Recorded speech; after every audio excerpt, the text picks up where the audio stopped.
system on both a local and a national level. We felt that it was very appropriate to found an organization made up of mature entrepreneurs who had personal integrity and who had given back to the community through their community leadership. The purpose of the society is to encourage entrepreneurs and to make others aware of the importance of governmental policies that create an environment in which those individuals with an entrepreneurial talent can and will utilize those talents to their maximum. If you'd like additional information, just click the button. Well, the most important thing is to have enough capital to start your business or backing. Second thing, surround yourself with top quality, talented people. And the third, I think you've got to be very serious about your business and think long term about your business as opposed to very short term and being an opportunist. When we got into the securities business, we wanted to be in it all our lives, not just for a period of years. And we attracted a lot of talented people, and we made sure we raised the right amount of capital to get us started, but to carry us through. Well, when we first started the company, we first went out and raised the capital, and we were very serious about being in the business long term, not just short term. And so we put a substantial amount of capital up to start off with, but we knew that if the time wasn't right and we made some mistakes, we were going to have more capital. We knew where another source of capital we could go back and get if we had to. So we took a very long-term view, and we also, as we attracted people to the firm, we allowed them to buy into the firm, which helped us both in capital and in attracting talented people that wanted to own part of a business. And my father told me a long time ago that it was much better to own 10% of a very large business than 90% of a very small business. And so from the very start, we had a lot of different owners, and we were able to attract and keep talented people because of that.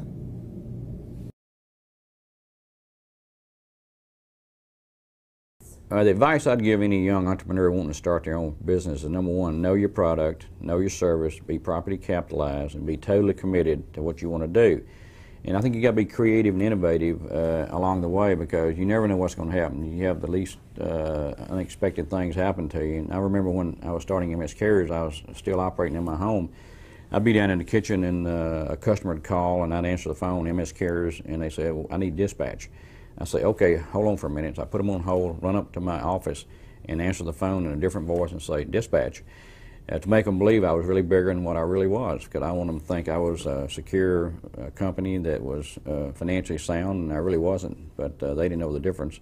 And I think you got to be creative and when you're starting a new company, and just do whatever it takes to make people believe that you really are good at what you do and committed and financially sound. And that's some of the things I did, and those are stories I like to think about looking back 23 years ago when I started this company. So be creative and be committed to what you're doing, and give it 100%. You can be successful.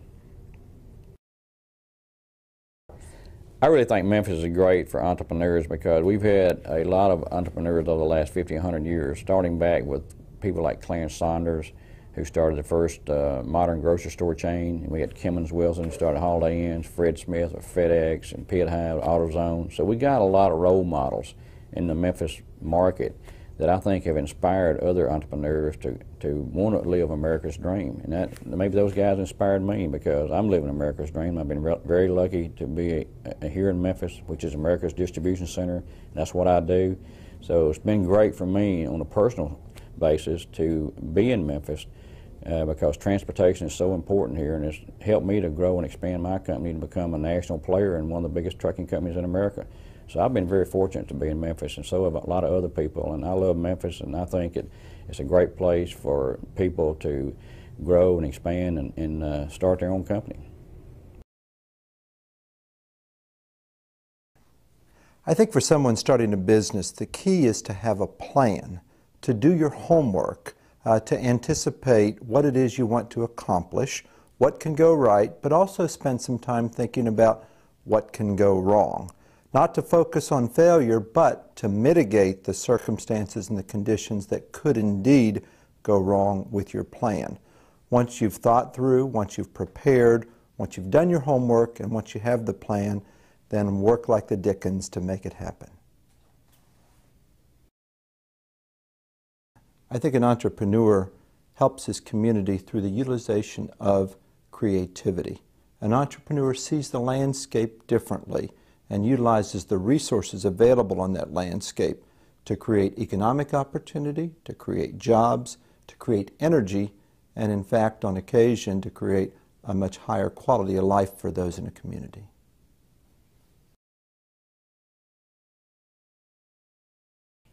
I think the Memphis area is terrific for entrepreneurs because there are so many examples that we can look to, so many who have gone before, who have been willing to take their talents, their values, their energy, and to do extraordinary things with that combination of assets. So we have plenty of people who we can learn from. We also have plenty of people who are willing to help. There's a can-do attitude in this community, and a lot of people want to help you do it.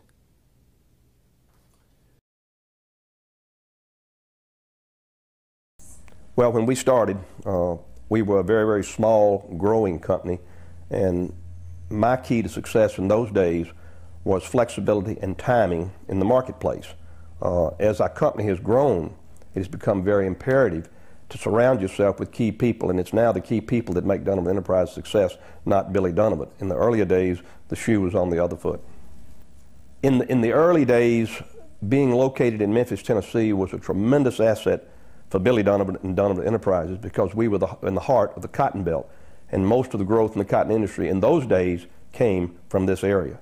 Now, as technology has changed the business and we've become very international in scope, it's still critical for us to be in a key cotton city, and Memphis houses all of the major cotton merchants in the world. The national headquarters are here in Memphis.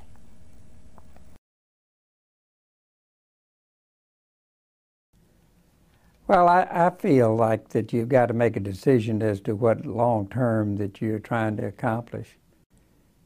To me, in my experience, it's always been somebody that would start small and then would gradually grow the business over a period of time. Start with one truck, or start in a small cotton office up on Front Street, or something like that.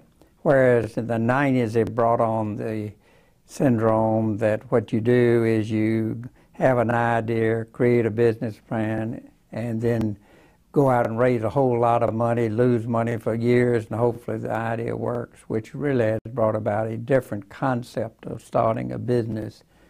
I still think in the long pull and also around Memphis that the idea still should be, if you have an idea and you think that you want to start a business, you look at it as a business where you start small, raise a sufficient number of capital to get you going, and then try to grow the business. Because in my mind, there are two different things.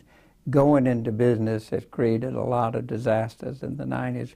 Growing in business has worked very well for 50-something years that I've been in practice. I think everybody has to establish their own philosophy about how they're going to run their business. And no other person really can do that for them. They have to do it themselves. Early on, I decided that what I wanted to do was, I love Memphis, and consequently I wanted to start things in Memphis that would last beyond my lifetime. And I wanted to lead those up until the time that I could step aside or follow the people that were leading it. The outgrowth of this is always that if you have that philosophy, you have to build management to come behind you to ensure that that's going to happen, that they have the ability and have the training to carry it on beyond your lifetime. And that was my particular philosophy. I think it's worked. I think I've worked with some amazing young people to make it work. And I never had any other exit strategy other than that. But that doesn't mean that somebody else might have a different philosophy. But I think that you have to establish your own philosophy, and mine was start things that last beyond your lifetime, lead until the time you can follow.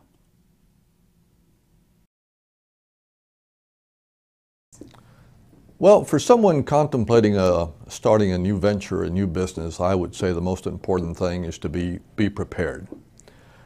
Because I firmly believe that opportunity comes to those who are prepared for it. Understand your market, what your customers' needs are, how you may be able to meet and exceed those needs. Understand what your personal needs may be from a financial, people, and otherwise perspective. In essence, be prepared.